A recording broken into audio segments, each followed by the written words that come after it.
les glaces et la crème glacée. Si vous faites partie de ces personnes qui achètent fréquemment des glaces vanille, fraises ou mûres, alors vous allez sûrement vider vos stocks une fois que vous aurez vu cette vidéo. En 2013, le Time a posté un article indiquant qu'il est possible que votre crème glacée à la vanille sente comme les castors. Et en réalité, ils n'ont pas menti. Les crèmes glacées les plus basiques sont une combinaison de crème, de lait, de sucre et parfois d'œufs. Ces aliments sont congelés en attendant de créer le produit si parfait. Les glaces des centres commerciaux contiennent également des stabilisateurs qui permettent au produit de durer plus longtemps. Mais il y a un additif souvent présent dans les glaces mûres, vanille et fraises, et qui va sûrement vous retourner l'estomac.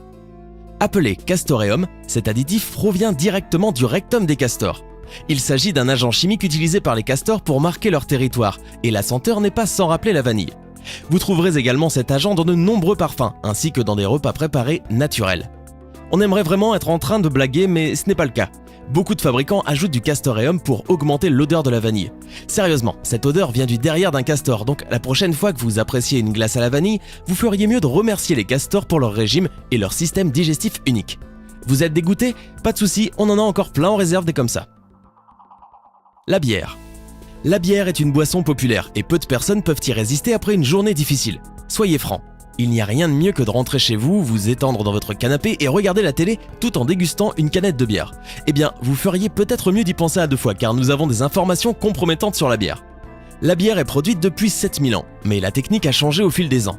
Le processus de fabrication de la bière actuelle est en réalité assez simple. Cela commence par la récolte du houblon qui est ensuite chauffé, séché et concassé. Les graines sont broyées et portées à ébullition, et les fabricants ajoutent souvent de la levure pour donner à la bière ce goût si particulier et pétillant.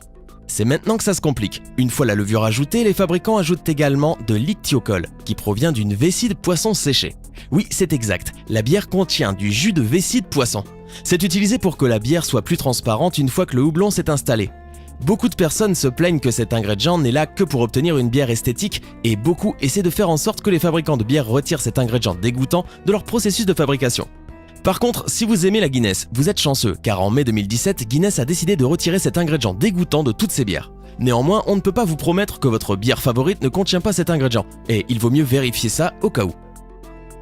Les chamallows. Qui peut résister aux délicieux chamallows? Ajouter des chamallows à votre nourriture procure un goût incroyable qui vous fera en demander toujours plus. Mais il n'y a absolument rien d'irrésistible en ce qui concerne la façon dont les chamallows sont fabriqués.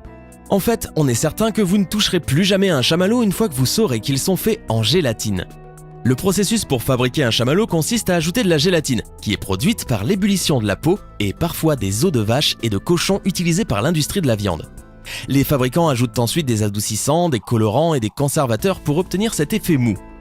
Une fois que tous les ingrédients ont été mixés et portés à ébullition, la mixture traverse une passoire et rejoint une pompe, qui forme une texture.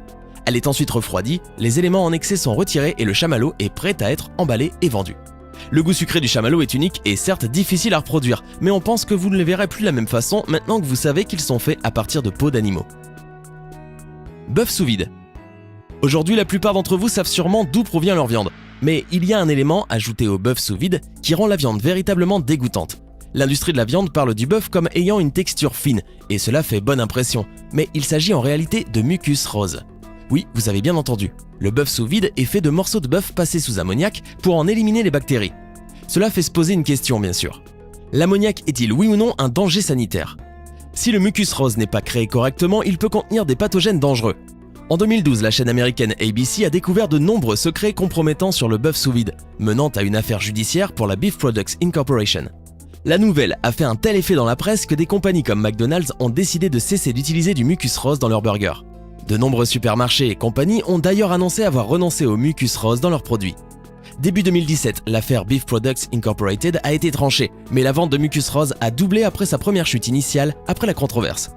Il y a donc de fortes chances que vous ayez du mucus rose dans votre burger et que vous ne le sachiez même pas.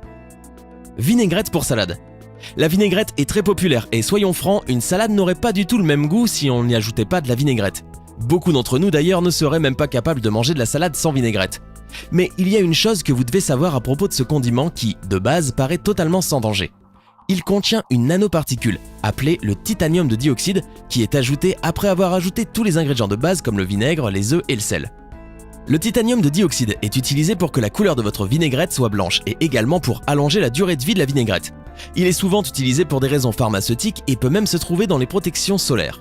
Alors oui, cela fait que votre salade est plus attirante et vous donne davantage envie de manger. Mais le grand public ne sait pas quelle quantité de cette nanoparticule est injectée dans les vinaigrettes. Mais des études ont démontré que cette nanoparticule peut transporter des substances inflammatoires qui peuvent causer des problèmes de digestion et des problèmes d'estomac. Bien que cette nanoparticule ait été proclamée sûre, l'Agence internationale de la recherche sur le cancer a noté que la surconsommation de cette nanoparticule était cancérigène. Vous pouvez facilement faire votre propre vinaigrette avec du vinaigre, des œufs et du sel et ainsi éviter les éléments potentiellement cancérigènes qui pourraient vraiment vous faire du mal. Les bonbons à la gélatine. Un bonbon populaire qui n'est pas vraiment bon pour votre santé? Ce sont bien les bonbons à la gélatine.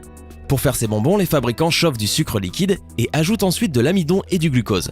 La mixture est ensuite transformée en forme de petits haricots ou toute autre forme de bonbon en gélatine et est refroidie pendant quelques jours. Une fois que la peau extérieure du bonbon est durcie, on y ajoute de la laque pour lui donner une surface brillante. En d'autres termes, les fabricants de ces bonbons utilisent la même laque que celle que vous utiliseriez pour polir votre voiture. Vous pouvez aussi en trouver dans les rouges à lèvres et les baumes à lèvres, les sprays pour cheveux et tout ce qui est brillant. La laque est produite à partir d'une cellule ou d'un organe d'un organisme vivant. Oui, la laque qui permet de donner au bonbon cette texture si particulière est en réalité produite à partir d'un petit insecte. Pendant sa courte vie de 6 mois, cet insecte produira suffisamment de résine que les fabricants pourront utiliser. C'est dur à croire que l'on doive faire tout ça pour faire des bonbons, pas vrai? Les champignons en conserve. Les gens se sont souvent méfiés de la nourriture en conserve, mais il y a quelque chose que vous devez savoir à propos des champignons en conserve qui ne vous fera plus jamais en acheter. Tandis qu'on pourrait croire que les champignons en conserve sont simplement des champignons qui sont mieux conservés et durent donc plus longtemps, il y a bien un ingrédient qui va vous retourner l'estomac, les vers.